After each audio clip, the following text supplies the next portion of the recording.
Hi folks, thanks for coming today. We're here to discuss the People We Support feedback and the results from it. So start with myself, I'm Sam Simpson, I'm Head of Quality and Inclusion, and I'm excited to see what you guys discovered through our approach this year. Hi, I'm Rosie McQuaid. I'm the Inclusion Manager at Quarriers. Hi, I'm Chelsea Hughes, I am the Inclusion Coordinator at Quarriers. I'm Rob McLeod, I'm from Quarriers. Great stuff. I think one of the things that's interesting about this year is we did do things differently. So can I ask you guys for what your views are, how we did it differently this year? So what we did differently this time round is we let people we support pick places they were comfortable in times that suited them. It's also, what we did differently is me and Rosie are impartial to the service, so the people we support don't know us and they felt more comfortable giving us feedback if they had something to say. Great stuff. So it really benefited from everyone feeling comfortable in the environment. Yeah.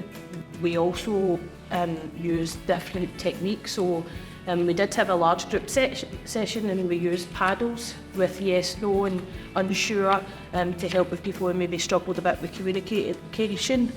The fact that we were able to meet in person with people meant that we could actually get a real feel about how that they were feeling rather than just a survey that was more personal like that. What do you think really worked well and what do you think didn't work so well the way we operated it this year? I think it was very informal as well. I think that when you send a survey to someone, they tend to write down what it is that they want you to hear. And I think that the fact that we got to spend some time with the people we support in a relaxed environment, we actually got, like Chelsea said, sort of true representation about how they were actually feeling about their service and about the support that they receive. So I think what didn't go well was when staff weren't aware why we were going there in the first place. I think that they got a wee bit defensive and thought that we were there to look at their practice or what it was that they, how they support, but it was actually just us trying to figure out how the people we support were actually genuinely feeling. So that was a wee bit of pushback regarding that, but when staff were aware, it did go very smoothly. I think from the feedback that's there though, over the piece that once staff realised what it was, there was more open discussions and so on, yeah? Yeah, definitely. Great stuff. I'd be really interested to know, Robert, how you felt during this whole process because this was a brand new approach by Quarriers to try and get your feedback. So what did you think of the different approach and how did it work for you? And the approach was really good. It was just kind of like sitting there listening. Basically, they kind of bring up the pictures and the emojis were kind of great to listen into and it was kind of really good understanding.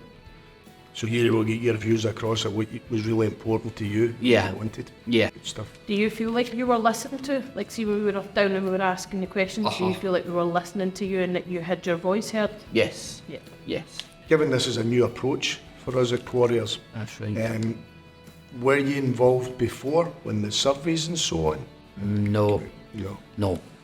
And I think that maybe highlights that the surveys weren't reaching everybody that we really wanted to reach. And I think this way guarantees that people do get listened to and do get a voice. Yeah. Yeah, would you agree that Yeah, that was the approach? I agree with that, yeah. That's fantastic, great. What were the big takeaways for you guys? I think the big takeaway for me was the fact that everything that's in this report is a true reflection of how people we support are feeling. One of the biggest things that we were able to get out of that was that people we support felt like communication was maybe an issue or lacking, and that gives us something to work on going forward. I think it's important to put it all in context that this year, rather than prolong the whole surveyed approach, we targeted it to do it within a time frame, and we agreed on a number, and that number happened to be 100 people we support across all service provision. As it transpired, we managed to get 91 people support who were happy to contribute, and that was across 36 services. So that is certainly far from tokenistic.